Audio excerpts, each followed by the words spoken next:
Hi learners, how are you all? I hope you are doing good. Today we are starting chapter number 10, a very interesting chapter from your social science book, class 8. This is your SST teacher teaching you and telling you about the struggle of the Indian independence and the India's freedom. Very interesting this chapter is going to be. Keep your ears much open and your minds sharp, and we'll start with the chapter and we will understand how the India got free from the British rule. First, we are going to read about nationalism, which we have been reading about since many chapters, but now we are going to read it in detail. Okay, nationalism. Okay, we belong to a nation, we are one, we are held together by a bond of history, economic goals and cultural knots. This way, the feeling of nationalism which arose in the heart of the Indians in the second half of the 19th century after the revolt of 1857. So what are they saying? That हम Indians बहुत ज़्यादा एक दूसरे से connected हैं in the terms of history, right? We are a knot. हम एक दूसरे से culturally, economically और historically एक दूसरे से बहुत ज़्यादा connected है एक गांठ की तरह, ठीक है? Then what are they saying? In December 1855, the Indian National Congress was born, and under the leadership of this organization, India fought a long and courageous struggle for the independence, which was finally won on very important day of our lives, 15 August 1947, our day of independence. Okay. Next is factors that led to the rise of nationalism. कि nationalism के fact कैसे शुरू हुआ? सबसे पहले क्या था? Accumulated grievances of the people. ठीक है, तो मतलब accumulated मतलब सब लोगों ने इतना ज़्यादा सहन कर लिया था ब्रिटिश का वो ऑपरेशन कि वो बस अब they were like we have so much grief from the British, we need to take it out once. Right, so all the sections of the Indian society suffered under the British rule. The peasants were burdened with the land and revenue systems. तो सारे जो हमारी सारी cast थी, सारे sections थे Indian society के, वो कहीं ना कहीं ब्रिटिश रूल से तो सफ़र हुए ही हैं. ठीक है, जो इंडियन क्राफ्टमैन थे, they could not compete with the cheaper British machine and made goods. ठीक है, the educated middle class Indians were frustrated because they were not given any share. तो जो एजुकेटेड मीडियम का क्लास थे वो बहुत ज़्यादा फ्रस्ट्रेट हो जाते थे कि हमें भी कुछ ना कुछ शेयर मिलना चाहिए. Thus the Indian nationalist movement arose mainly because the British imperialism had a negative impact. तो इसलिए nationalist movement जो था हमारा शुरू हो गया था. ठीक है.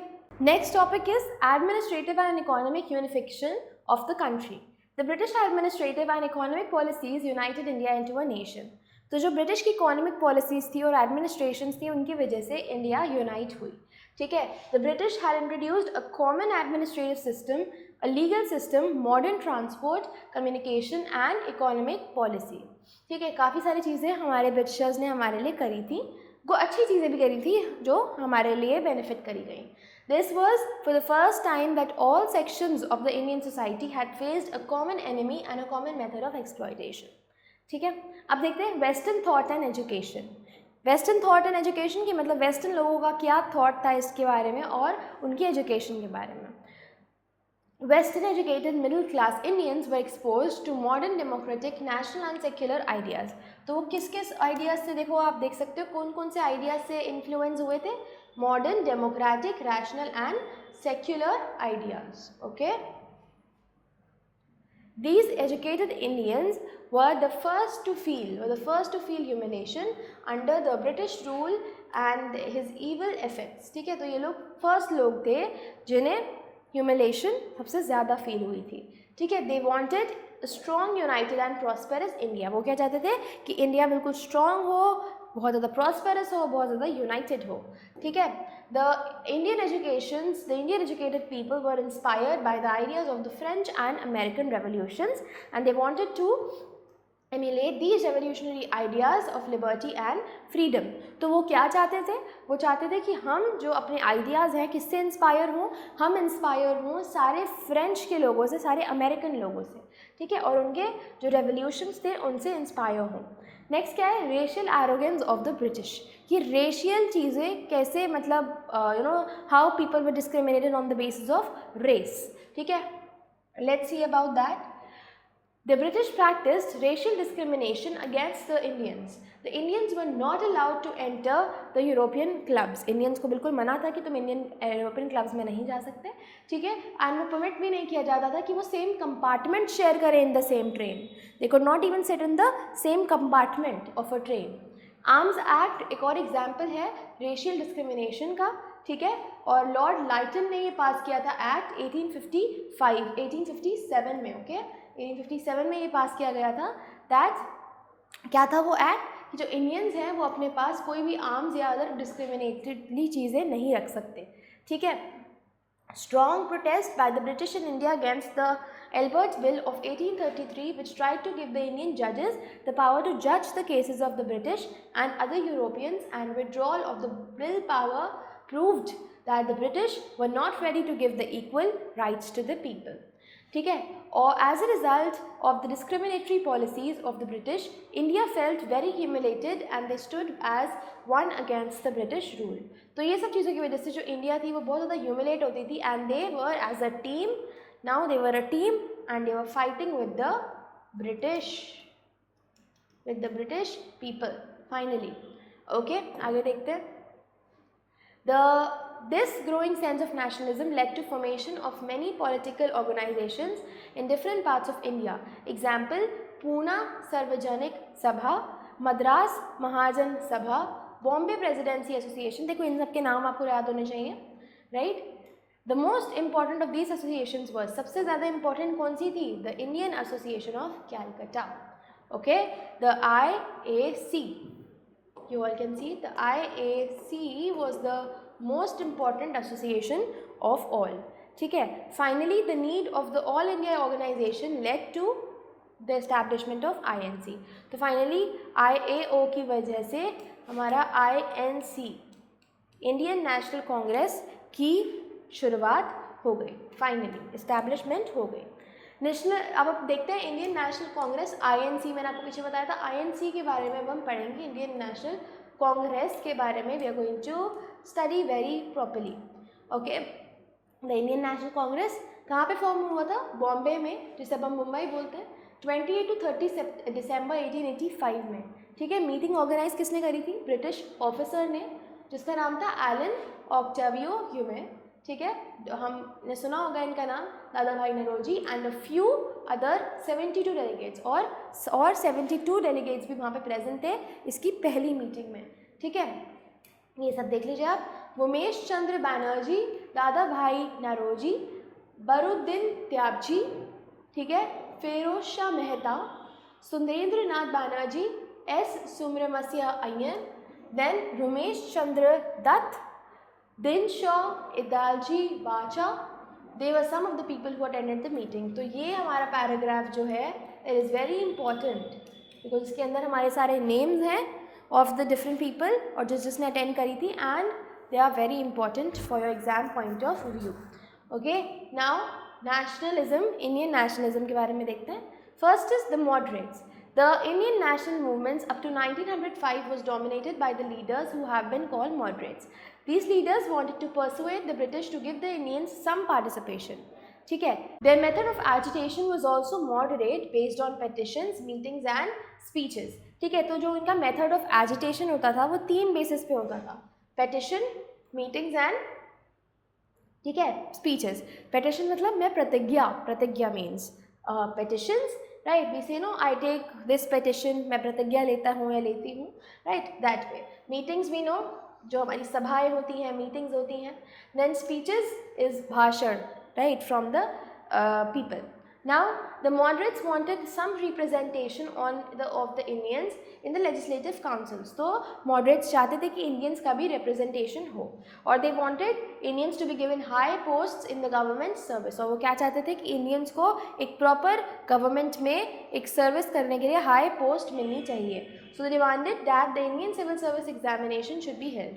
तो इन्होंने क्या बोला कि जो हमारा ICS का इंडियन सिविल सर्विस का एग्ज़ाम होना चाहिए, जिसके लिए हम लोगों को चूज़ करेंगे और हम उनको चूज़ करके इंडियन के गवर्नमेंट की चीज़ों में प्रमोट करेंगे उन लोगों को, जहाँ वो जो कहाँ पे होगा, लंदन में होगा, ठीक है. एंड ये जो इंडियंस के लिए एग्ज़ाम होगा ये थोड़ा इजी हो जाएगा, ठीक है। ये इंडिया में भी होगा और लंदन में भी होगा, दोनों जगह हेल्ड किया जाएगा ICS का एग्ज़ाम, ठीक है। आगे बढ़ते हैं। Some of the demands of the moderates for the separation of judiciary from the executive, spread of the primary education among the masses. अभी कुछ कुछ जो देखो आप देख सकते हो यहाँ पे कुछ कुछ डिमांड्स थी मॉडरेट्स की, इनके बारे में हम देखते हैं। पहले क्या थी कि जुडिशरी जो है एग्जीक्यूटिव से सेपरेट हो जाए, ठीक है। जुडिशरी और जो एग्जीक्यूटिव है दोनों पार्टीज जो है ये सेपरेट हो जाए। अब primary education among the masses उसकी भी स्प्रेड होनी चाहिए, ठीक है। जो लोन फैसिलिटी है, लोन फैसिलिटी का भी एक्सटेंशन होना चाहिए और एग्रीकल्चर को भी स्प्रेड और एक्सटेंड किया जाए, ठीक है। तो ये सब कुछ उनकी डिमांड्स थी। Then in the economic sphere they wanted rapid development, वो चाहते थे रैपिड डेवलपमेंट हो, इंडिया की जो वेल्थ है वो बहुत ज़्यादा अच्छे तरीके से बढ़े और वो नीचे नीचे ड्रेन ना हो, ठीक है। और उन्होंने क्या डिमांड किया था कि जो लैंड रेवेन्यू है, लैंड रेवेन्यू को भी रिड्यूस किया जाए, लैंड रेवेन्यू का भी रिडक्शन किया जाए, ठीक है। They also protested against the treatment of Indian labours, जो इंडियन लेबरर्स के साथ ट्रीटमेंट हुआ है उसके लिए भी उन्होंने प्रोटेस्ट किया था। एंड जो मॉडरेट लीडरशिप है, एक्सप्लॉयटेशन, जो मासेस की एक्सप्लॉयटेशन हुई है उन सब के बारे में ये सारे जो थे इसके कंसर्न्स थे कि व्हाट वर द डिमांड्स, क्या क्या उनको मतलब आई वुड से चेंजेस चाहिए, वो सब चीज़ों की डिमांड थी। मांगे, मेरी मांगे पूरे करो, if you have heard that phrase, right? So that is what was the demands of the moderates of the India.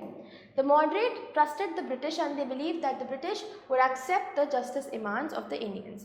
तो moderates जो थे वो ब्रिटिश को बिलीव करते थे, and वो उन्होंने क्या बोला कि ठीक है we'll just give you a chance, and उन्हें लगता था कि वो इनकी जो just demands हैं उनको accept कर लेंगे. Most of them feel that they have to still learn from the British and the time was not yet ripe to throw the direct challenge. तो उन्होंने क्या सोचा कि अभी, वैसे कुछ लोग क्या सोचते थे कि अभी भी हम बिल्कुल भी फुल्ली प्रिपेयर्ड नहीं हैं, हमें अभी और बहुत कुछ सीखना है, तभी हम एक डायरेक्ट चैलेंज थ्रो कर पाएंगे फॉरेनर्स पे या ब्रिटिशर्स पे। द एक्सट्रीमिस्ट्स या फिर हम बोल सकते हैं रैडिकल्स, हमने मॉडरेट्स के बारे में पढ़ा, अब हम रैडिकल्स के बारे में पढ़ेंगे। The reluctance of the British government to accept any important demands of the moderates made many politically conscious people disappointed. Leaders like Bal Gangadhar Tilak, Lala Lajpat Rai, Bipin Chandra Pal and Aurobindo Ghosh wanted the Indians to be self-reliant.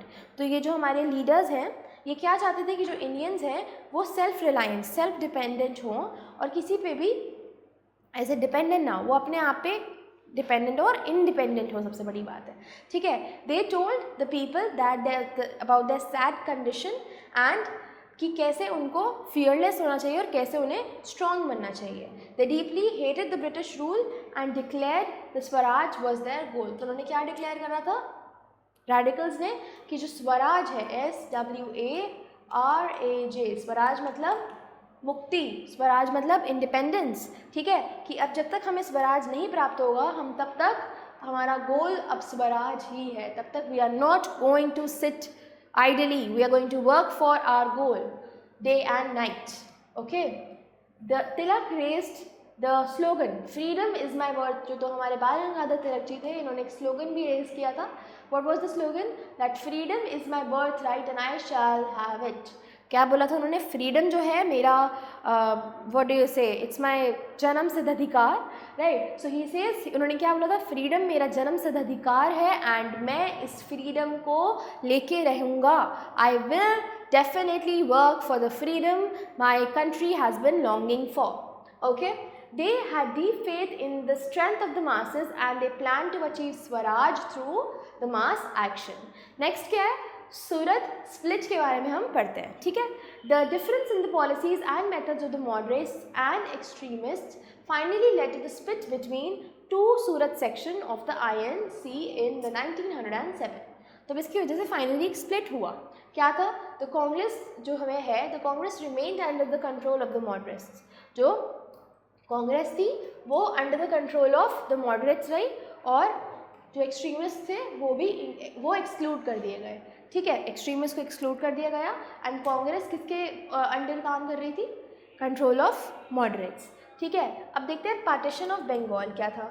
The growth of the militant nationalism got a boost when Bengal was partitionized in 1907. तो जब हमारा बंगाल का partition हुआ था, ठीक है, जब वो व्हेन बंगाल वॉज पार्टीशनड, तब क्या हुआ था कि हमारी नेशनलिज्म, मिलिटेंट नेशनलिज्म और ज़्यादा बूस्ट हो गई थी, ठीक है। और यहाँ से जो वाइसरॉय लॉर्ड कर्जन, इन्होंने प्रोविंस ऑफ बंगाल को 2 पार्ट्स में डिवाइड करा था, eastern Bengal and Assam as 1 part, ठीक है, एंड जो दूसरा पार्ट था and the rest of Bengal as the other part. तो असम और ईस्टर्न बंगाल एक पार्ट था, आप देख सकते हो यहाँ पे, और रेस्ट ऑफ द बंगाल जो था, जो वो दूसरा पार्ट था। तो आप देख सकते हो these 2 parts, these are important to know. Next is however, the actual political motive was to crush the rising wave of the nationalism in Bengal and to play the policy of divide and rule. ठीक है, तो divide and rule policy भी बहुत बड़ी हमारी what do you say, it's a very historical phrase when we say divide and rule. लोगों को divide करो और फिर अपनी rule करो। The partition of Bengal made the Indians very angry. तो partition of Bengal जैसे ही हुआ, Indians बहुत ज़्यादा offend हो गए and they were very very angry. They saw the act of partition as a challenge to Indian nationalism and started a powerful anti-partition movement. उन्हें क्या लगा कि ब्रिटिशर्स ने हमारे ऊपर एक चैलेंज थ्रो कर दिया है, ऐसा पार्टीशन करके वो हमें एक चैलेंज देना चाह रहे हैं कि हम अब कुछ कर सकते हैं या नहीं कर सकते। तो then they stood powerfully and उन्होंने एक एंटी पार्टीशन गवर्नमेंट वाला एंटी पार्टीशन मूवमेंट एक शुरू करा। नेक्स्ट क्या है, swadeshi and boycott movement, very famous when we talk about history and when we talk about independence. So let's see swadeshi and boycott movement. To challenge the partition of Bengal, swadeshi and boycott movement was launched. अब जो challenge Britishers ने throw किया था, जो Indians को लगा कि हमारे ऊपर चैलेंज थ्रो किया गया है, उन्होंने भी फिर से बोला कि अब हम भी एक चैलेंज दे रहे हैं। वो चैलेंज क्या था? दैट चैलेंज वाज द स्वदेशी एंड बॉयकॉट movement, ठीक है। To challenge the partition of Bengal, Swadeshi and boycott movement was launched. Swadeshi means the use of Indian goods and boycott means कि जो ब्रिटिश के goods हैं वो हटा दिए जाएं। स्वदेशी मतलब अपने goods यूज़ करो, boycott मतलब ब्रिटिशर्स के goods को boycott छोड़ दो यूज़ करना, और उनको बिल्कुल मतलब वेस्ट है वो हमारे लिए। स्वदेशी मतलब अपने देश के जो प्रोडक्ट्स हैं उन्हें आप यूज़ करिए and do not use the British goods. Do you understand this? Moving ahead, let's see. We have now the aim of Swadeshi and boycott movement was the development of self-reliance, that is Atma Shakti. तो जो हमारा boycott movement और स्वदेशी movement का main क्या था, जो हमारा ऑब्जेक्टिव था वो ये था कि जो इंडियंस हैं वो सेल्फ रिलायंट, उन्हें एक फीलिंग आनी चाहिए कि हम अपने लिए काफ़ी हैं, we are independent, we do not need some other country for our goods और to get some we can. तो इंडियंस वो क्या चाहते थे, जो boycott movement and swadeshi movement का मेन ऑब्जेक्टिव क्या था कि इंडियंस को क्या लगे कि हम सब कुछ कर सकते हैं, ठीक है। India wanted to assert the economic independence by mass of burning of the foreign clothes by picketing the shops, ठीक है। तो इन्होंने क्या क्या किया था, इकोनॉमिक इंडिपेंडेंस कैसे ली थी, तो उन्होंने फॉरेन गुड्स के बर्न कर दिया था, सारे जो फॉरेन क्लोथ्स थे उन सबको जला दिया था, ठीक है। शॉप्स में चोरियां करनी शुरू कर दी थी एंड जो फॉरेन का क्लॉथ होता था उसको भी उन्होंने सेल करना स्टार्ट कर दिया था, ठीक है। Indians started opening their own textile mills, Indians बहुत ज़्यादा ग्रो करने लग गए, अपनी खुद की टेक्सटाइल मिल्स, अपनी factories, beach soap factories, handloom weaving factories, ये सारी फैक्ट्रीज अपनी खुद शुरू करी कि हम अब ब्रिटिशर्स पे किसी भी तरीके से कोई भी बर्डन नहीं बनेंगे और उनकी एक भी चीज़ एक्सेप्ट नहीं करेंगे। सो this was such a powerful act, you all can C. A significant feature of this movement was the participation by the student community. तो जो student community थी उनका भी बहुत ज़्यादा बड़ा movement में अपना participation था और ये बहुत ज़्यादा significant feature है। Another remarkable aspect of the movement was the active participation of women. So now women was also actively participating in this. The British were determined to suppress the movement. They started arresting the Indian leaders involved in Swadeshi and boycott movement. Tilak, the main leader of this movement, was arrested. तो जो तिलक थे, बाल Gangadhar Tilak, he was arrested and उन्हें 6 साल की jail दी गई थी। Swadeshi and boycott movement proved that the Indians if the हाँ, तो क्या बता रहे हैं, स्वदेशी एंड बॉयकॉट मूवमेंट क्या बोलता है कि अगर इंडियंस एक साथ मिल गए, अगर वो एक साथ यूनाइट हो गए, तो वो एक powerful movement against the British rule को ज़रूर स्टार्ट कर सकते हैं. The only problem is, the only thing that is lacking is उनकी यूनाइट होना. उनकी unity is something that is lacking. Finally, in 1911, the British government cancelled the partition of Bengal and decided to reunite Western and Eastern Bengal. तो finally 1911 में जो British थे उन्होंने finally बोला okay ठीक है, अब हम कैंसिल कर देते हैं, we will not divide Bengal any more, अब वापस से हम बंगाल को रीयूनाइट कर देते हैं. नेक्स्ट क्या है, rise of the revolutionaries. There were groups who did not believe in the peaceful methods of the Congress. काफ़ी ग्रुप्स थे जो क्या करते थे, जो कांग्रेस के पीसफुल मेथड्स थे उनमें बिल्कुल भी बिलीव नहीं करते थे. ठीक है, वो रेवोल्यूशनरीज, बहुत सारी रेवोल्यूशनरीज एक्टिव थी. कहाँ कहाँ पे, Bengal, Maharashtra, Punjab, Tamil Nadu, and they wanted to throw out. वो चाहते थे कि अब फिजिकल मतलब हमें फिजिकली ही खुद कुछ ना कुछ फिजिकल एक्शन से हमें अब ब्रिटिश को अपनी कंट्री से थ्रो आउट करना है, बाहर निकालना है.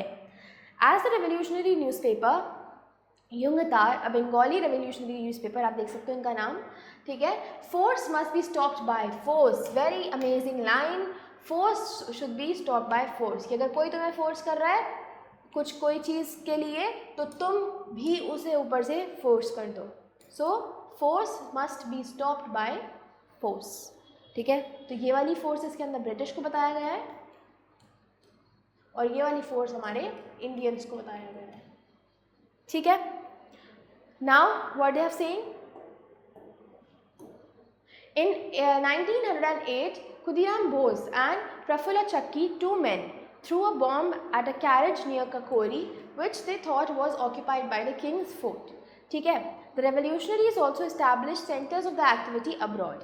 In London the lead was taken by V.D. Savarkar. This is important. ये लंदन में किसने इस चीज़ की लीड ली थी, V.D. Savarkar जी ने. लाला हल्यादाल, then Shyamji Krishna Verma. While in Europe, Madhme Bikaji Kama and Ajit Singh were the prominent leaders. Indian revolutionaries in the United States of America and Canada established a Ghadar party at San Francisco in 1913. The aim of the Ghadar party was to stir up the rebellion in India. Though the revolutionaries could not throw out the British, their courage and heroism inspired the Indians. In 1911, George V announced the capital. तो finally 1911 में George we ने capital shift कर दिया. ये important है, आप देख सकते हो कि जॉर्ज वी ने क्या अनाउंस किया था कि अब इंडिया का कैपिटल कैलकाटा नहीं होगा, दिल्ली होगा. Delhi will be the capital of India. Okay, the next topic that we have in this chapter is formation of Muslim League 1906. तो इसमें हम क्या पढ़ेंगे, इसमें हम पढ़ेंगे कि मुस्लिम लीग, जो मुस्लिम्स की पूरी एक लीग रेडी हुई थी, वो कैसे फॉर्म हुई थी and what was its use. ठीक है, in order to weaken the Indian national movement the British had started playing a game of divide and rule. तो जब उन्हें पता चला ये कि अब वॉर छिड़ने वाली है and something serious is going to happen, ठीक है, इंडियन नेशनल मूवमेंट को वीकन करने के लिए, इंडियन नेशनल मूवमेंट को थोड़ा और उनकी पावर्स को ख़त्म करने के लिए उन्होंने गेम्स खेलने स्टार्ट कर दिए, जैसे divide and rule. Divide and rule का मतलब क्या था, to separate the Hindus and Muslims. This led to the formation of Muslim league. तो जब हिंदूज़ एंड मुस्लिम्स की फॉर्मेशन करने के लिए उन्होंने एक गेम प्लान स्टार्ट किया जिसको हम बोलते हैं डिवाइड एंड रूल, उससे हमारी मुस्लिम लीग की फॉर्मेशन होनी स्टार्ट हो गई. ठीक है, the league showed it's separatist tendencies when it supported the partition of Bengal and also started requesting to the British to give Muslims a separate electorate, right? Next is Morley-Minto reforms 1909. So ये years जो हैं आपको अच्छे तरीके से याद होने चाहिए क्योंकि कब कौन से year में क्या हुआ था. तो Muslim League was formed in 1906. Morley-Minto reforms was in 1909. ठीक है, the British enacted the Indian Councils Act in 1909. This act is also known as Morley-Minto reforms. After Morley, the Secretary of State and Minto the Viceroy. ठीक है, तो आप इसका नाम अच्छे से देखो कि ब्रिटिश ने कौन सा एक्ट इनैक्ट किया था. It was the Indian councils act in 1909. और इस एक्ट को हम मॉन्टे मेर्लो रिफॉर्म्स भी बोलते हैं. क्यों बोलते हैं वो हम पढ़ेंगे. बट ये मॉन्टे मेर्लो नाम आया कहाँ से? मॉन्टे कम्स फ्रॉम और you can say Minto comes from the word the secretary of the state का नेम था Minto. Okay, the viceroy, and Morley is the secretary of the state. Like I mean state का जो viceroy था उनका नाम Minto था, तो Minto ऐसे आया नाम. और मॉर्ले कौन थे? The secretary of the state. So you can say Morley Minto. Next, the act tried to please the moderates by increasing the number of elected members in the imperial legislative council and the provincial council, but the councils had no real power. जो councils थी उनकी कोई भी अपनी खुद की कोई real power नहीं थी. Moreover, the reforms introduced the dangerous principles of to separate the electorate for the Muslims. This part of the divide and rule policy of the British. Okay, so ये जो उनका था उनके प्लान का एक part था. कौन से प्लान का पार्ट था? डिवाइड एंड रूल प्लान का it was a part. Okay, thus it was very clear that these reforms had not granted much. तो हमें साफ साफ दिख रहा था कि इन रिफॉर्म से हमें ज़्यादा कुछ भी फ़ायदा नहीं हो सकता, ये हमें ज़्यादा कुछ ग्रांट नहीं करेंगे. When the First World War broke out in 1914, Indian nationalists decided to support the British government in the hope that after the war the British will bring major political reforms in India. ठीक है, जैसे ही first world war broke out हुई in 1914, तो Indian nationalist ने decide किया कि अब हम इंडिया में एक नेचुरल पॉलिटिकल पावर को लेके आएंगे और इस्टेब्लिश करेंगे. ठीक है, उसके बाद पावर को और एक रिफॉर्म को भी एग्जिस्ट कराएंगे इंडिया में. But Bal Gangadhar Tilak and Annie Besant continued their agitation demanding Swaraj. ठीक है, बट जो हमारे दो रिफॉर्मर्स थे बाल Gangadhar Tilak and Annie Besant, इन्होंने क्या करा? दे वर कंटिन्यूसली आस्किंग फॉर स्वराज, मतलब इंडिपेंडेंस. ठीक है, स्वराज मैंने आपको बताया था it was independence. Okay, they started the Home Rule movement demanding self-government for India. Positive development took place in 1916 when the Lucknow Congress of the moderates and extremists were reunited. तो जो हमारा Lucknow session था कांग्रेस का, INC Indian National Congress का, basically जो लखनऊ वाला session था, और you should remember in this particular session what happened, the moderates and the extremist. आपको याद होगा in the beginning of the chapter I told you कि मॉडरेट्स और एक्सट्रीमिस्ट जो थे वो एक दूसरे से सेपरेट हो गए थे. But later on in the Lucknow session of the Congress what happened that they were again reunited. उनको दोबारा से रीयूनाइट कर दिया गया था. ठीक है, आगे देखते हैं. Impact of the first world war. After the first world war 1914 to 1919 the Indian national movement was intensified. तो फर्स्ट वर्ल्ड वॉर के बाद जो इंडियन नेशनल मूवमेंट था कि अब हम नेशनलिज्म, पेट्रियाटिज्म एक दूसरे के मन में और एक दूसरे के अंदर जगाएंगे, वो वाली चीज़ जो थी वो बहुत ज़्यादा इंटेंस हो गई थी. Indian national movement first world war के बाद बहुत ज़्यादा इंटेंस हो गया था. Indians had hoped that the British will bring about major political changes after the First World War, but they did not fulfill their promises. तो Indians को क्या लगता था कि अब फर्स्ट वर्ल्ड वॉर के बाद ब्रिटिशर्स काफ़ी पॉलिटिकल चेंजेस लेके आएंगे, बट उन्होंने they cheated on us again and उन्होंने कोई भी अपना प्रॉमिस फुलफिल नहीं किया, कोई भी प्रॉमिस को कम्प्लीटली नहीं निभाया. Alright, so this was again a drawback and a very bad setback. Okay, the Indian field betrayed. मैंने आपको बताया धोखा देना, राइट. तो इंडियंस को बहुत ज़्यादा ऐसा फील हुआ कि हम पे फिर से चीटिंग कर दी गई है. Moreover, the war led to a huge rise in the defense expenditure of the British, leading to the increase of taxes on the Indians. The war also led to shortage of goods and high rise in the prices. तो इस lead के बाद, इस war के बाद people were expecting कि conditions में भी अच्छी हो जाए, पर conditions और ज़्यादा बेकार हो गई थी. आप देख सकते हो खाने की शॉर्टेज, चीज़ों की जो इंपॉर्टेंट नेसेसिटीज़ हैं उनकी शॉर्टेज होने लग गई थी. जो प्राइजेज़ हैं, चीज़ों के प्राइजेज़ हैं, उन पे बहुत ज़्यादा सडन राइज आ गया था. ठीक है, और टैक्सेस भी बहुत ज़्यादा इंक्रीज़ कर दिए गए थे on our Indians. Okay, moreover the British forcibly recruited the soldiers for the war and pressurise the Indian villages to supply soldiers for the war. And उन्होंने बहुत ज़्यादा जो हमारे इंडियन के सोल्जर्स थे उन्हें प्रेशराइज किया था कि तुम हमारी आर्मी में आओ और हमारे साइड से फाइट करो। However, these Indian soldiers returned from the war with the knowledge of the outside world and new ideas of freedom. ठीक है, तो वो वॉर कहीं और के लिए they had to go for the war. So उस वॉर के लिए वो अपने हमारे इंडियन सोल्जर्स को लेके गए थे. But nevertheless, Indians came with a lot of outside world knowledge and with a lot of knowledge of freedom. So it was for them they took it in a good way कि हमारे लिए ये कोई learning का process ही रहा है। अब हमें जो हमने अभी सीखा है it will help us in the further verse when we have to fight for our country. Okay, so the first world war created a new political stir in India. एक नया पॉलिटिकल आई वुड से एक नया political system बन गया था India के अंदर फर्स्ट वर्ल्ड वॉर के बाद। फिर Mahatma Gandhi and nationalist movement. Mahatma Gandhi arrived in India in 1915 from South Africa. He bought with him a new thought of struggle through non violence and non cooperation based on satyagraha. The technique of satyagrahi was based on truth and non-violence. A satyagraha will always be truthful and peaceful, but at the same time he would never submit to what he has considered wrong. A true satyagraha will be fearless. He would never bow down before the evil. Okay?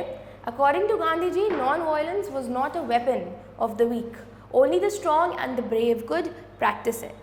तो Mahatma Gandhi ji, we all know that he started the satyagraha and the non violence non cooperation movement, right. What did it say कि you have to cooperate, right, then you have to practice non violence, okay, you have to be peaceful. And he used to say कि जो एक सच में सत्याग्रह मतलब जो बिल्कुल honest है, वो बिल्कुल झूठ नहीं बोलता, वो इंसान जो बिल्कुल ट्रूथफुल है, वो पीसफुल है, ठीक है, वही इंसान सत्याग्रह हो सकता है, ठीक है। एंड जो वो इंसान है वो कभी भी किसी की ईवल चीज़ के लिए खड़ा नहीं होगा, वो हमेशा सही चीज़ के लिए खड़ा होगा and he will always support the right, okay. अब ट्रू सत्याग्रह जो है ही विल बी फियरलेस, उनके अंदर बिल्कुल डर नहीं होना चाहिए, he should be fearless to save his or her country, okay. Now Gandhi ji said the only virtue I want to claim is the truth and non violence. तो गांधी जी ने क्या बोला था, ऐसा एक द ओनली वर्च्यू मतलब एक लौती चीज़ जो मुझे अपने अंदर बहती हुई चाहिए, like in all my veins it should be there, is truth and non violence, because he was a great supporter of truth and non violence. So he was like I want to claim this, it has to be my virtue. Then non-violence is the law of our species as violence is the law of the brute. तो what are they saying कि जो non violence है वो हमारी species का law है और violence किसका लॉ है, ब्रूट का, जो हमारे से जिनका मतलब नहीं है और वो ईवल पीपल है, उनका नॉन वायलेंस लॉ होगा। बट हमारा लॉ क्या है, वायलेंस, पीसफुल रहना और दिमाग से काम लेना, okay, you should not be impatient. Gandhi ji had an intense faith in the strength of the common people to fight. He drew attention and focus of the Indian national movement towards the villages where majority of Indians live. Soon after his arrival, he took up the cause of the peasants of Champaran in Bihar who were being forced by the European planters to cultivate indigo. We have read this before also that Gandhi ji ने indigo movement भी start किया था, that is non-cooperation movement भी start किया था चंपारण से जब वो आए थे। तो what did that movement basically tell you, जब जो हमारे ब्रिटिशर्स थे वो इंडियन पीजेंट्स को फोर्स कर रहे थे टू ग्रो इंडिगो, जिसकी वजह से they had to pay very high taxes और उन्हें बिल्कुल भी प्रॉफिट्स नहीं हो रहे थे, right. So this was a very I would say very evil thing that was happening. And जो ब्रिटिशर्स थे वो बिल्कुल of course they were kindless, so Gandhi ji had took up this initiative also that we will save the peasants too, okay. He also took up the cause of the mill workers of Ahmedabad who were given very low wages and the peasants of Kheda district of Gujarat who were overburdened with land revenues. Participating in these local movements, Gandhi ji learnt about the problems and sufferings of the Indian masses. तो उन्होंने और किन चीज़ में participate किया, मिल workers of Ahmedabad जिन्हें बहुत ज़्यादा कम salaries मिलती थी, ठीक है, peasants of which place, Kheda district of Gujarat, इनके भी लोगों को बहुत ज़्यादा लोग एक्सप्लॉइट होते थे और ओवरबर्डन रहते थे किससे? रेवेन्यूज से, हाई रेवेन्यूज से।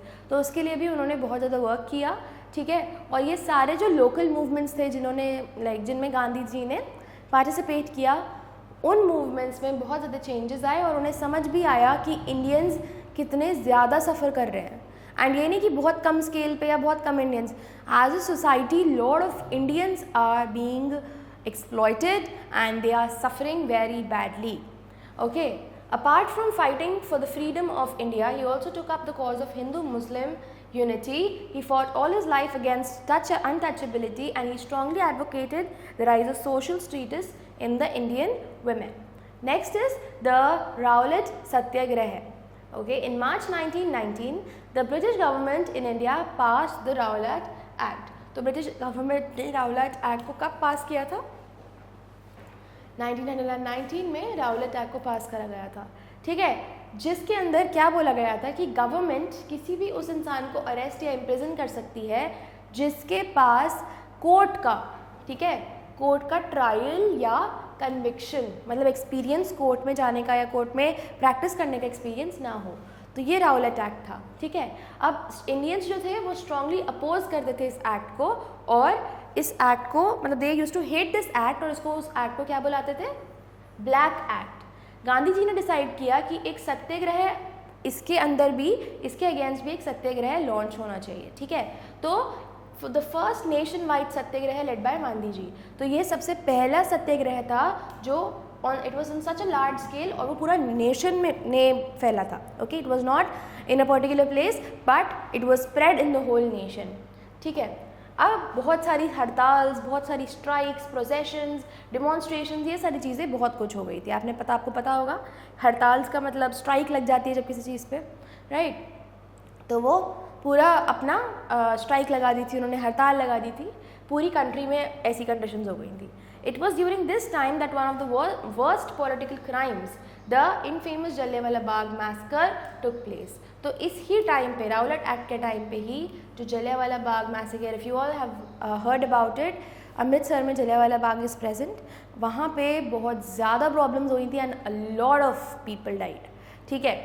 तो this you can see the picture also, ये पूरा जला दिया गया था Jallianwala Bagh, it's in Amritsar. And even अगर तुम आज भी जाओगे Amritsar to just check out that place, you can see the proofs कि वहाँ पे बहुत ज़्यादा वॉर छिड़ी है। You can definitely see, okay, I have been there, you all can C that there are the bullets के मार्क्स हैं walls पे। So that is such a dangerous what do you say, I would say a very bad thing, like it was a very dangerous thing that had happened. So they are telling you that इसी time पे जलियांवाला बाग जो massacre था, that also happened at this time only, ठीक है।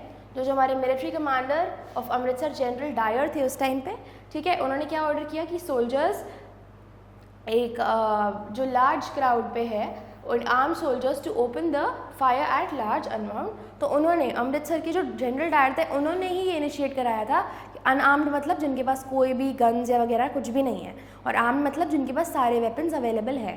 तो उन्होंने बोला था कि जो जिनके पास वेपन्स नहीं है उन सबको शूट करना स्टार्ट कर दो। The crowd had gathered at Jallianwala Bagh to protest against the arrest of the local leaders. Okay, this incident shocked the entire nation and unveiled the brutal face of British imperialism. तो आप देख सकते हो ये this is all because of the British General Dyer, ठीक है। तो इस इंसिडेंट की वजह से जो इंडिया था बहुत ज़्यादा शॉक में हो गया था, and they finally unveiled the what? The brutal face of the Britishers, कि ब्रिटिशर्स इतने ज़्यादा ब्रूटल भी हो सकते हैं और इतनी ज़्यादा प्रॉब्लम्स भी हमारे लिए खड़ी कर सकते हैं।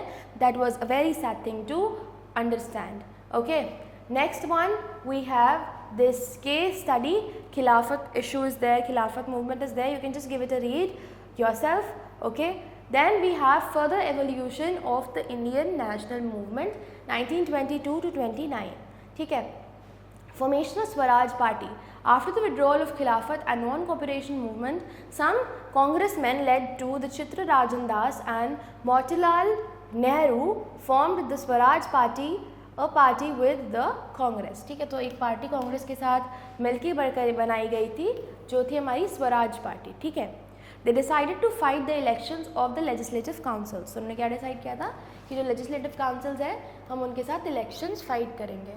Enter the legislative councils and put forward their demands and oppose the government if their demands were not fulfilled। और उन्होंने क्या बोला था, अगर जो demands हैं वो fulfill नहीं की जाएंगी तो क्या होगा, जो गवर्नमेंट है उनको पोस्ट करा जाएगा।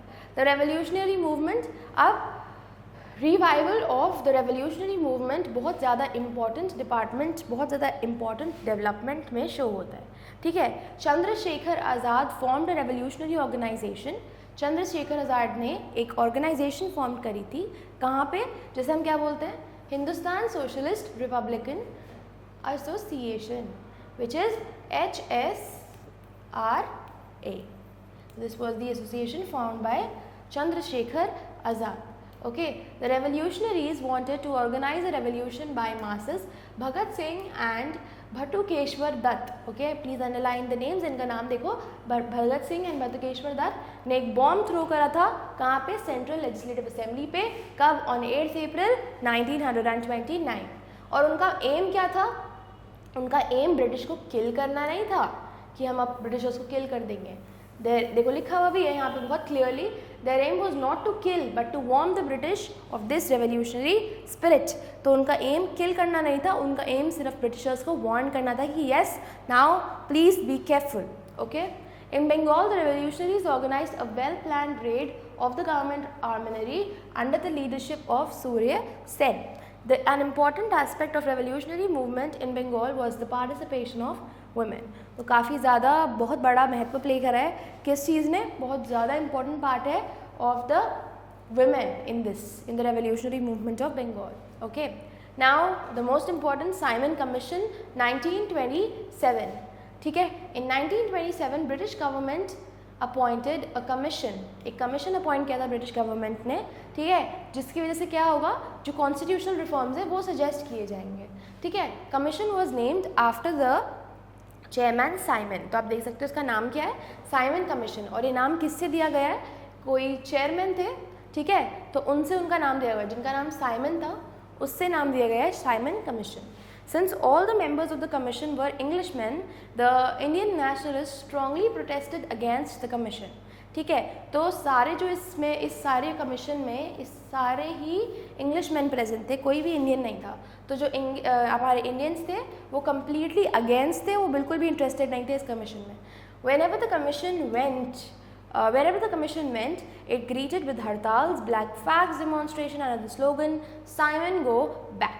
Okay, the government used brutal suppression and police attacks to break the popular opposition। ठीक है, तो जहाँ पे भी ये वाला जो कमीशन था जाया जाता था किसी भी पार्ट ऑफ द कंट्री में, हमारी कंट्री में जिस भी पार्ट में वो जाया जाता था ये साइमन कमीशन, तो जो लोग उनको किस तरीके से वेलकम करते थे, विद ब्लैक फ्लैग्स, इस तरीके के बड़े बड़े ब्लैक फ्लैग्स के साथ उन्हें वेलकम करते थे। And those black flags used to be written, what used to be written on the black flags, Simon go back।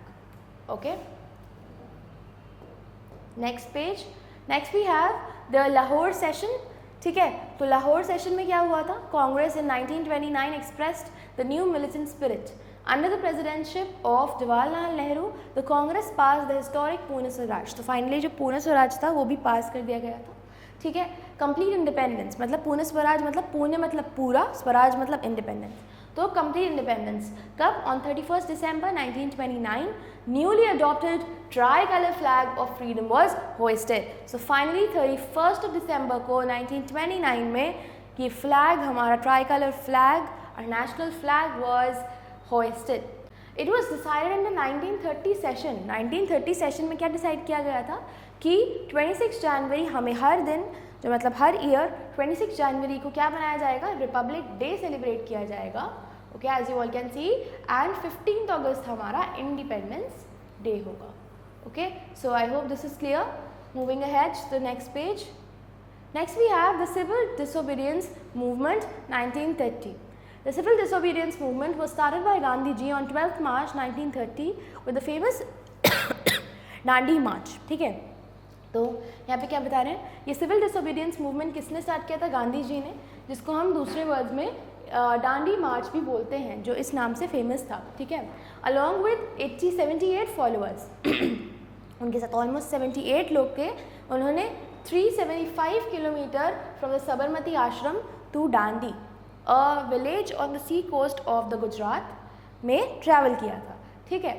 अब 6 अप्रैल को गांधी जी डांडी पहुंच गए थे एंड उन्होंने हैंडफुल ऑफ सॉल्ट, बहुत ज़्यादा सॉल्ट अपने हाथ में पिकअप किया एंड सॉल्ट लॉ को भी ब्लॉक कर दिया कि अब इंडियंस अपना खुद का सॉल्ट प्रोड्यूस करेंगे, हमें ब्रिटिशर्स की ज़रूरत नहीं है। तो salt law was as a symbol of India's people refusal to live under British laws and under the British rule. तो सॉल्ट लॉ जो हुआ था ब्रेक, उससे क्या हुआ था, इट वॉज अ साइन, वो ऐसा सिंबल था कि अब इंडियंस जो हैं ब्रिटिशर्स के दबाव में नहीं रहेंगे। The civil disobedience movement led by Gandhi ji spread all over the country. Apart from violation of salt laws, people boycotted forest laws, boycotted foreign goods and refused to pay the unjust land revenue and other taxes. ठीक है, तो क्या बता रहे हैं, civil disobedience movement की वजह से क्या क्या हुआ था, ये सारी चीज़ें आप देख सकते हो जो नाम, सॉल्ट लॉज, पीपल जो थे बॉयकॉट कर दिए थे उन्होंने फॉरेस्ट लॉज को, फॉरेन गुड्स को यूज़ करना बंद कर दिया था, ये सारी चीज़ें शुरू हो गई थी कि अब हम ब्रिटिशर्स के लिए कुछ भी नहीं करेंगे और ब्रिटिशर्स से कुछ भी नहीं मांगेंगे। नेक्स्ट है round table conference, the British government organise. तो ब्रिटिश गवर्नमेंट ने पहली एक टेबल कॉन्फ्रेंस बिठाई थी जो राउंड टेबल कॉन्फ्रेंस थी, क्या करने के लिए, साइमन कमीशन रिपोर्ट को डिस्कस करने के लिए, ठीक है। बट जो कांग्रेस है उसने उन्हें फिर उस पर्टिकुलर कमीशन और उस राउंड टेबल कॉन्फ्रेंस को बॉयकॉट कर दिया था। The British wanted the Congress to attend the second round table conference. तो ब्रिटिश जो चाहते थे वो क्या बोलते थे कि कांग्रेस को वो बोला जाता था कि तुम सेकेंड राउंड टेबल कॉन्फ्रेंस भी अटेंड करो। So viceroy lord Irwin signed a pact with Gandhi ji called Gandhi Irwin pact. In return, Gandhi ji agreed to go to London and attend the second round table conference. ठीक है, तो गांधी जी मान गए and he was like, okay, I'll go to London और second round table I will attend. ठीक है, after suspending the civil disobedience movement. But the conference failed. Conference थी जो fail हो गई because वो basic demands of the Congress को fulfill नहीं कर पाई। ठीक है, जब गांधी जी इंडिया वापस आए तो उन्होंने अपना सिविल डिसोबीडियंस मूवमेंट को रिज्यूम कर दिया था और कब तक चला था वो मूवमेंट, 1934 तक। ठीक है, इस मूवमेंट से फ्रीडम तो नहीं मिला पर लोग बहुत ज़्यादा पॉलिटिकली एक्टिव हो गए थे। ठीक है, so I hope you are able to understand what I am trying to tell you. Moving ahead, next topic that we have is government of India act 1935, the very topic of Government of India Act. Okay. Then it is pressurized by the agitations of the Indians. The British government passed the Government of India Act. Basically, तो British ने finally एक act पास किया जिसके अंदर बताया गया कि government of India होनी चाहिए। ठीक है, which gave autonomy to auto Indian provinces and elections were held to the provincial legislatures. कि अब उन्होंने क्या इस एक्ट में क्या था कि जो हमारी इंडिया है उसकी भी एक प्रॉपर गवर्नमेंट होनी चाहिए and proper elections proper provinces के अंदर सब कुछ जो है इंडियंस का शुरू हो जाना चाहिए। Congress marked it's popularity by forming ministers in 7 out of 11 provinces in the elections held in 1937. The act tried to address the demands of the Indians, but जो इनकी expectations थी वो बहुत ज़्यादा शॉर्ट थी। ठीक है, resignation of Congress ministers. When the Second World War broke in the September 1939, Congress was ready to support the British in the war, but in return they wanted India to be granted independence. उन्हें return में क्या चाहिए था कि India को independence मिल जानी चाहिए, पर जो ब्रिटिश थे उन्होंने इस डिमांड को रिफ्यूज़ कर दिया था देना। ठीक है, फिर failure of the Cripps mission में क्या था, जो कोऑपरेशन मूवमेंट था इंडियंस को उसको सिक्योर करने के लिए और उसकी सोर्सेज और उसकी मैन पावर को मतलब ऑफकोर्स यूटिलाइज करने के लिए ब्रिटिश ने 1942 मार्च में एक मिशन हेड किया। ठीक है, किसके साथ, cabinet minister sir Stafford Cripps के साथ।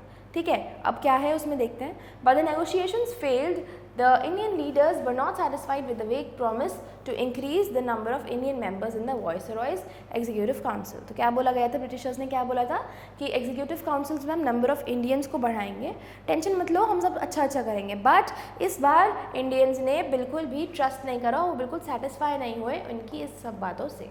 ठीक है, British government refuse to accept the Congress demand for the immediate transfer of effective powers to the Indians. ठीक है, नेक्स्ट क्या है, क्विक इंडिया मूवमेंट 1942। अब फेलियर हो गया था, आपको पता है किसका, क्रिप्स मिशन का। तो फाइनली कांग्रेस ने फर्दर प्रेशराइज किया ब्रिटिश को एक्सेप्ट करने के लिए कि अब हमें इंडिपेंडेंस चाहिए, ठीक है। 8 अगस्त 1942 में क्या हुआ था, कांग्रेस की लीडरशिप के अंदर गांधी जी ने एक एक्ट पास किया था, उसका क्या नाम था, क्विट इंडिया मूवमेंट, ठीक है। तो इसका मतलब क्या है, इस एक्ट से जो हमारे इंडियंस हैं वो डिमांड कर रहे थे ब्रिटिशर्स से कि वो अपना ब्रिटिश रूल को बिल्कुल एंड कर दे एंड वो हमारी जो कंट्री है छोड़ के चले जाएं।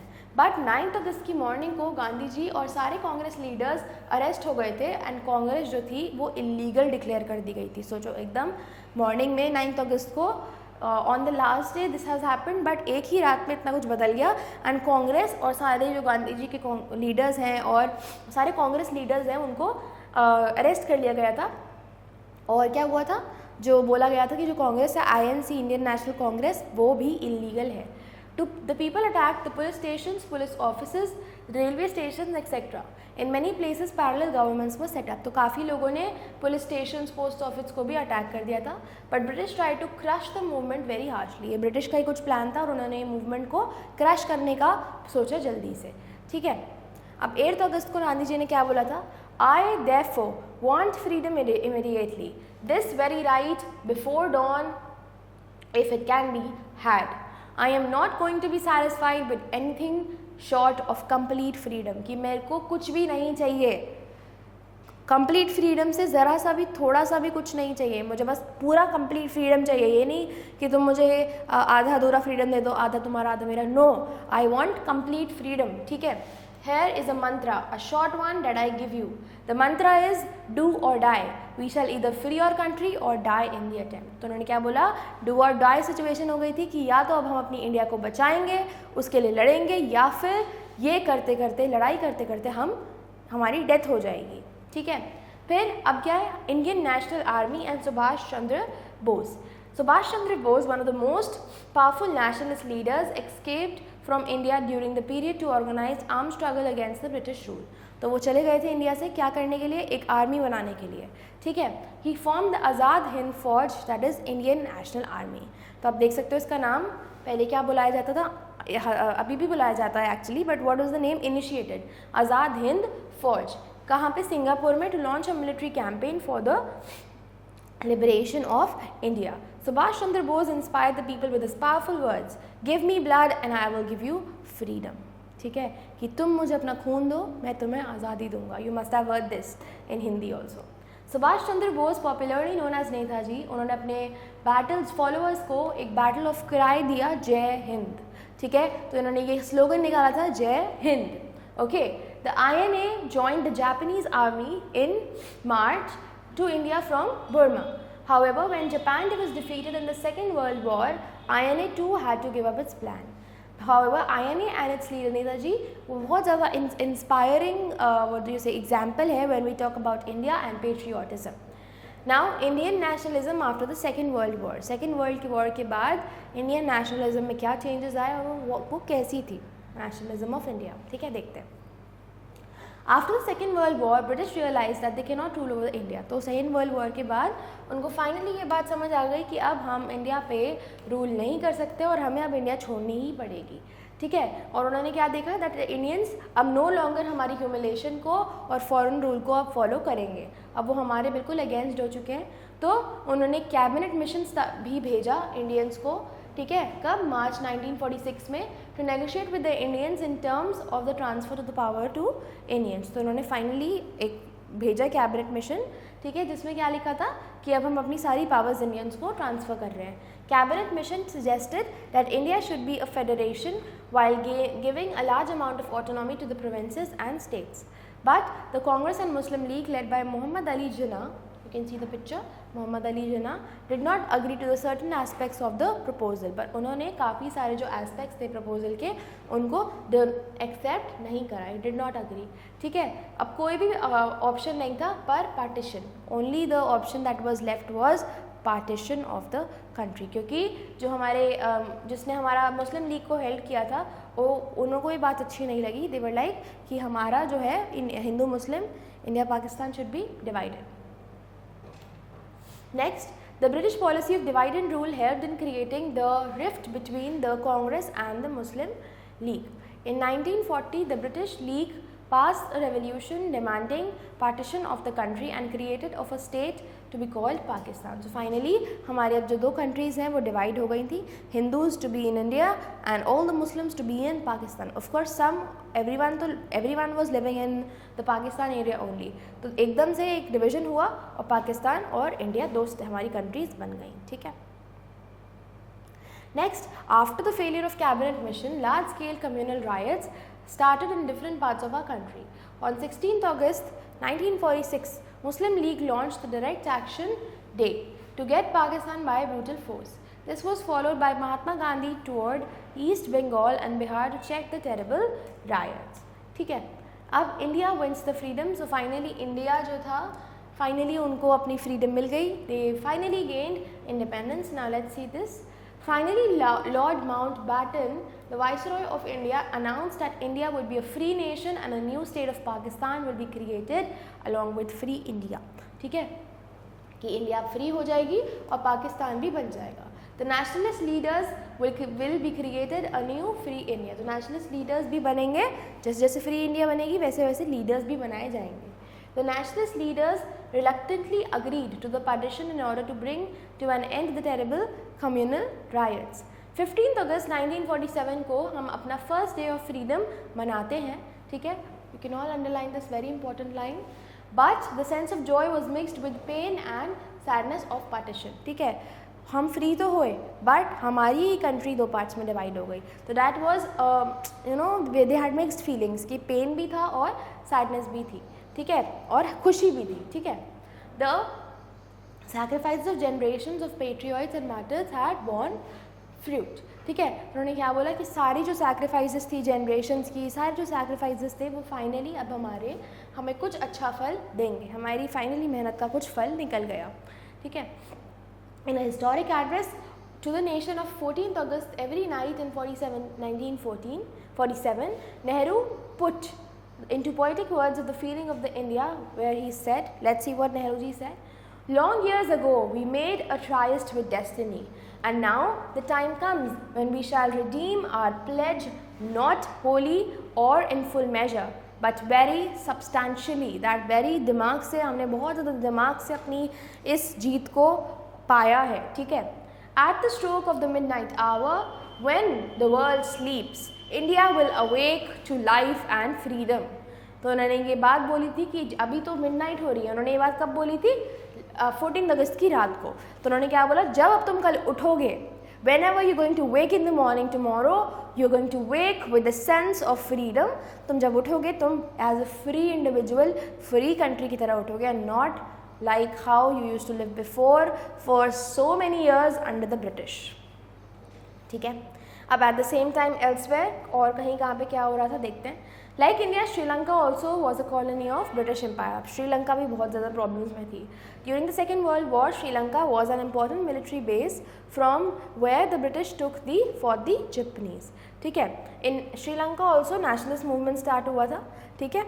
And finally Sri Lanka कब free हो गई थी? 1948. This is the glossary. Whatever important words you have read, okay, you can all just give it a read yourself. Now we'll do the exercises of this chapter. I'm sure it's going to be very interesting because there were so many things in this chapter to learn. Let's see how much we can remember. Okay, we are doing the MCQs first. First one, Kingsford was an unpopular judge at Champaran, so B. Next, Annie Besant was an Indian, T. Revolutionary movement in Bengal was led by B. Surya Sen. Sri Lanka became free in 1948, that is D. Dash was associated with the Khilafat movement, Muhammad Ali Jinnah, C. Okay, so I hope these answers are clear. Moving ahead. Okay, so now let's do the fill in the blanks. The dash was another example for racial discrimination, Arms Act. Okay, the Indian National Congress was founded at Bombay, you all can see, from 28th to 8 December to 1885. Okay, they started arresting the Indian leaders involved in the Swadeshi and boycott movement. The British started playing a game of divide and rule. Okay, the Civil Disobedience Act was started by Gandhiji. So, Civil Disobedience Act. Okay. Next, Lord Mountbatten announced his plan on division of India into two parts. False. Okay. Gandhiji led the Indian national movement. True. Okay. Next, moving ahead, the third one. An English revolutionary paper declared force must be stopped by force. True. Okay. Next is the moderates and extremists split in the Bombay session. False. After the arrival in India, Gandhiji took up the peasants of Champaran. Very true. Okay. Moving ahead. These are the question answers. Why did Gandhiji choose to break the salt law? ठीक है, तो गांधी जी ने क्यों choose किया था? क्योंकि वो चाहते थे कि अब इंडियंस बिल्कुल भी किसी के दबाव में ना रहे एंड वो बिल्कुल भी ब्रिटिशर्स के अंदर ना रहे. तो फाइनली दे डिसाइडेड कि अब हम सॉल्ट लॉ को ब्रेक कर देंगे. और कैसे किया था? दांडी मार्च से. आपको ये भी मेंशन करना है. ठीक है. फिर next is what were the quality of the true satyagrahi according to Gandhi ji. तो आपको मैंने समझाया था गांधी जी के सत्याग्रह का मतलब क्या है कि जो सत्याग्रह है, जो सत्याग्रही इंसान है वो ट्रूथफुल होना चाहिए, वो पीसफुल होना चाहिए, ही शुड बी फियरलेस. ठीक है. He should be patient, he should follow non violence. These are all the things that you can mention. Okay. Then next is why did the Indians boycott the Simon commission. बताओ, Indians ने boycott क्यों किया था Simon commission को? Because they were not ready to be under the Britishers any more. और जैसे ही Simon commission किसी भी पार्ट ऑफ द कंट्री में आते थे, क्या होता था? वो कैसे ग्रीट करते थे इंडियंस उस साइमन कमीशन को या फिर साइमन को? कैसे करते थे? With black flags and with the slogan Simon go back. ठीक है. Give two examples to show the racial arrogance. Racial arrogance, if you all remember, हमने लास्ट चैप्टर में भी पढ़ा था. ब्लैक एंड वाइट वाला arrogance, you all must have remember it. Okay. Next, we have the other chapter. We'll meet you in the next chapter now. Stay tuned for the next video. I will meet you in the next one. I hope this chapter made you understand a lot of new things about your independence and how you have come to this point, right? Okay then, take care and goodbye.